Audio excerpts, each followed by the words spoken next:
Assalamualaikum warahmatullahi wabarakatuh. Sugeng pepanggihan malih sareng Pak Didi Irawan wonten ing pasinaon basa Jawa inggih menika kelas dosa ing semester kalih.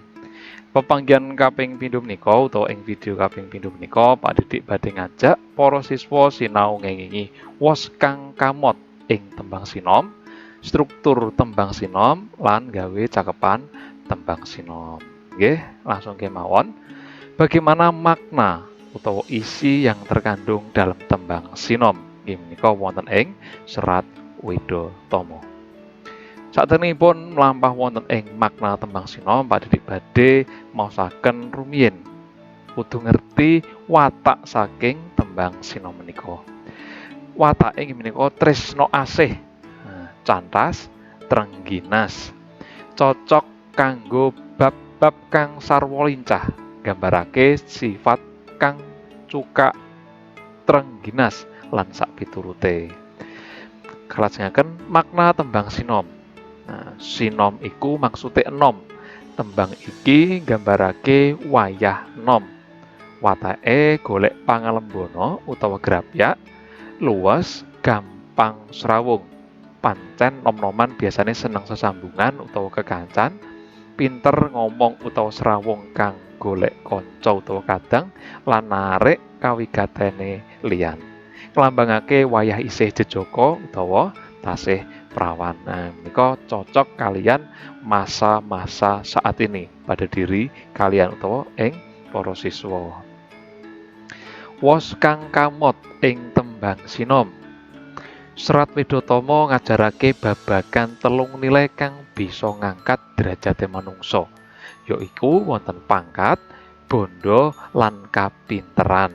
Wirya harta triwinasis. Dadi wonten telung perkara kang saged ngangkat derajate manungsa. Yen manungsa ora duwe salah sijine, mula ora ana gunane dadi manungsa. Malah isih kajen godhong jati. Tundane dadi wong kabur kanginan utawa ora duwe papan dunung utawa ora ngerti apa-apa. Biasane menungso menika yen pangkate dhuwur, bondone akeh, biasane ora pati pinter. Wong sing biasane pinter ning bondo utawa pangkate kekirangan lan sak piturute. Kaping kalih, Serat Widhatama ngajarake telung prakara kang dadi cangking panguripan, yaiku lila yen kelangan, kita harus ikhlas ketika kita kehilangan, sabar nalika entuk pacoban, kita harus sabar ketika kita mendapatkan sebuah cobaan ataupun masalah, lan nrimo ing pandum pasrah sumarah mring Gusti. Kita harus pasrah kepada Sang Pencipta. Apapun yang terjadi, apapun kondisinya, kita serahkan pada Gusti Allah. Yang ketiga, Serat Widhatama ngeduwi sifat angkara murka, yaiku nesu kang tanpa alasan, kareme angus-ngus, uwose tan ana, mung janjine muring-muring, nutupi kaluputane dhewe, miloro mring liyan, pengin dianggep pinter sanajan bodho lan tansah duwe pamrih. Nah, tembang menika utawa cakepan menika kang kalebu utawa wonten ing Serat Widhatama nggih menika tembang sinom. Dadi menika kita harus menjauhi sifat yang tidak baik ataupun hal-hal yang negatif, yaitu nesu kang tanpa alasan. Kita marah-marah tanpa ada alasan yang jelas. Nutupi kaluputane dhewe, selalu menutupi kesalahan sendiri, tidak mau mengalah. Miloro mring liyan, senengane gawe lara wong liya. Pengen dianggap pinter senajan bodho. Nah, iki sok kominter. Sok kominter menika sifat sing ora perlu utawa ora pantes sing diumbarke wonten ing wong liya lan tansah duwe pamrih, selalu mengharapkan imbalan. Yang terakhir, manungsa kang luhur bebudene iku seneng mapan ing papan sepi, tuman-tumanen ing sepi. Nah, dadi menika biasanya orang yang berbudi luhur biasanya senang menempatkan dirinya dalam sebuah kesunyian. Resik jiwa, masah memasuh budi, selalu berdoa ataupun kesucian dari jiwanya itu selalu terjaga. nanging tansah nglakoni kewajibane, asipat ruruh lan seneng gawe seneng atine liyan. Atus to amemangun karyenak tias sing sesama. Lah menika gatra ingkang pungkasan lha iki. Dadi menika menungso kudu iso gawe seneng atine liyan atau kita harus bisa membanggakan, membahagiakan orang lain. Menika wos kang kamot ing tembang sinom. Kalajengaken bagaimana struktur tembang sinom. Nah, iki gak asing malih nggih ing semester setunggal utawa ing SMP ugi dipun sinaoni. Istilah dalam struktur tembang wonten pada menika bait, gatra baris, wanda suku kata, guru gatra menika jumlah baris, guru wilangan menika jumlah suku kata, dan guru lagu nggih menika bunyi vokal a i u e o di akhir baris utawa tibaning swara ing pungkasaning gatra. Nah menika mangke saged dipun bikak-bikak malih catetane. Pada bait, gatra baris, wanda suku kata, guru gatra jumlah baris, guru wilangan jumlah suku kata, lan guru lagu menika bunyi vokal di akhir baris. Menika struktur tembang utawa paugeran tembang.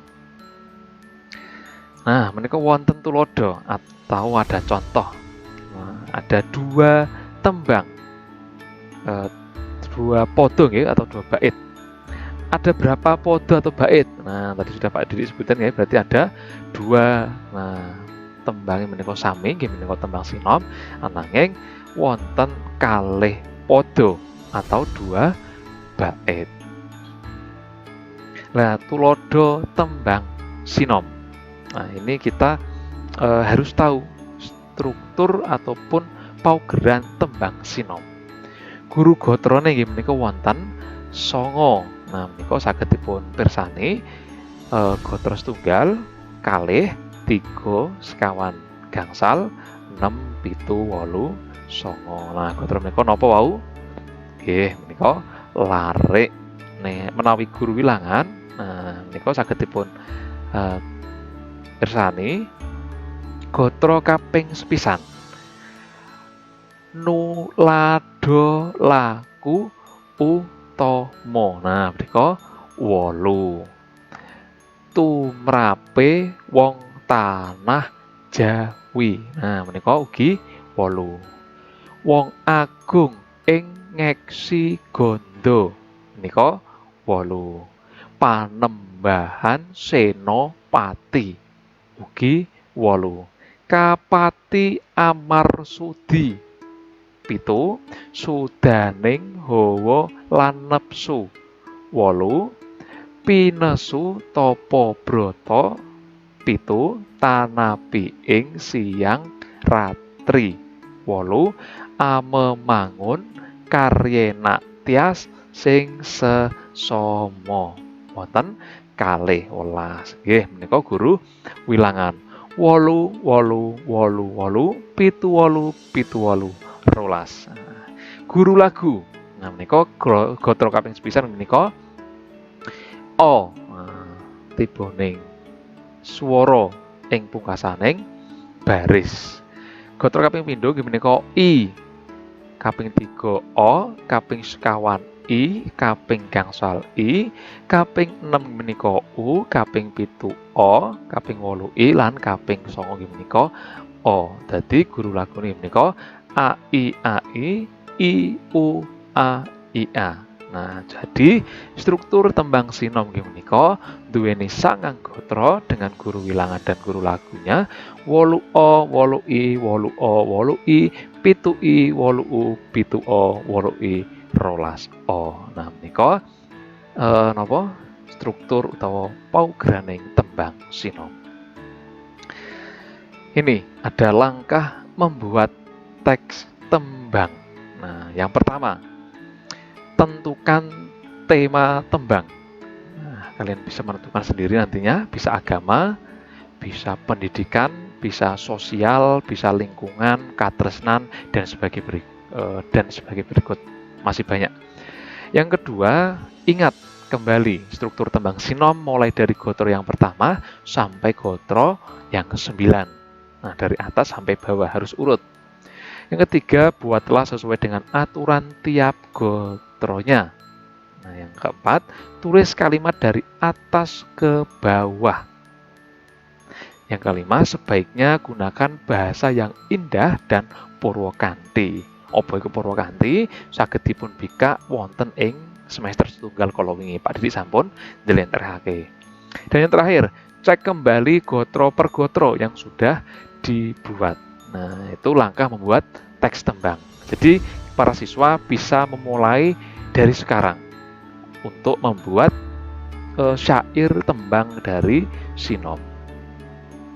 Nah, menika Pak Didik ugi sampun damel tulodo. Saged Pak Didik tembang nggih menawi video tutorial tembang mangke ing video salanjutnya.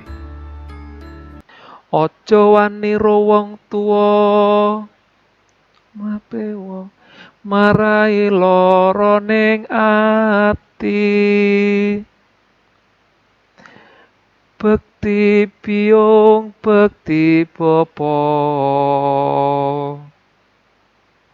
kudu terus dilakoni. Duwe sifat kang becik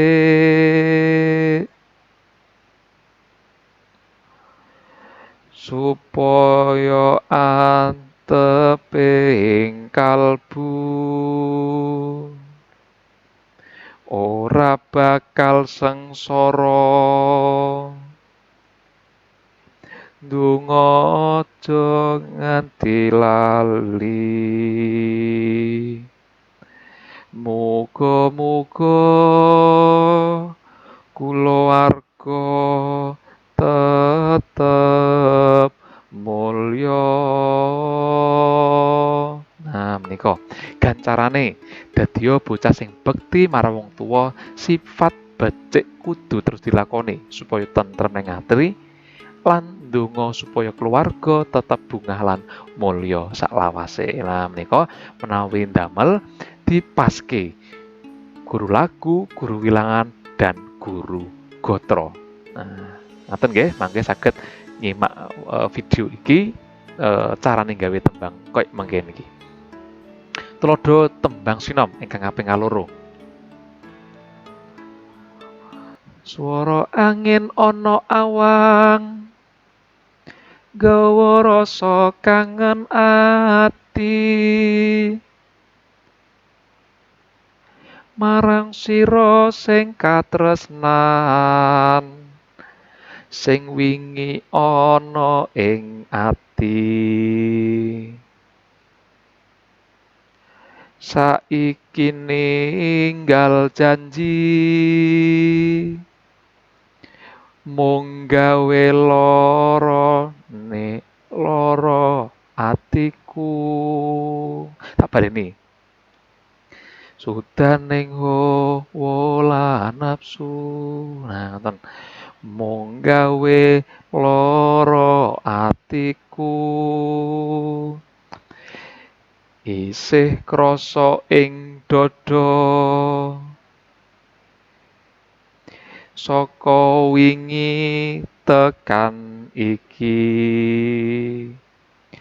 Dongaku nggo sira muga bagya mulya.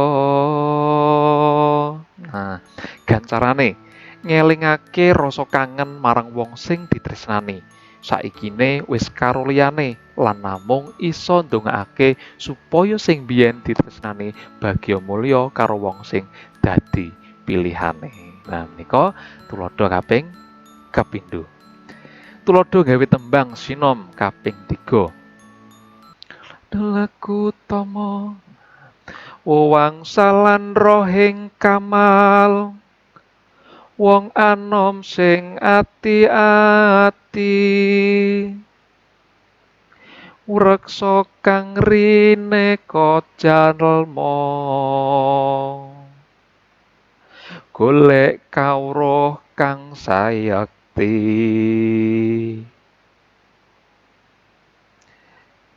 Kapati Amarsudi walasa mring sesami.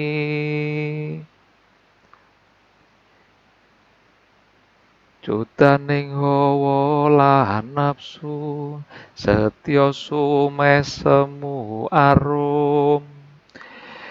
Gandes luas solahnya gelang alit mungguing driji. Aja lali nilar tuture wong tuwa. Gancarane wangsalan godhonge asem. Lah menika sinom, cah nom. Wong anom ati-ati. Lah wong nom menika kudu ngati-ngati.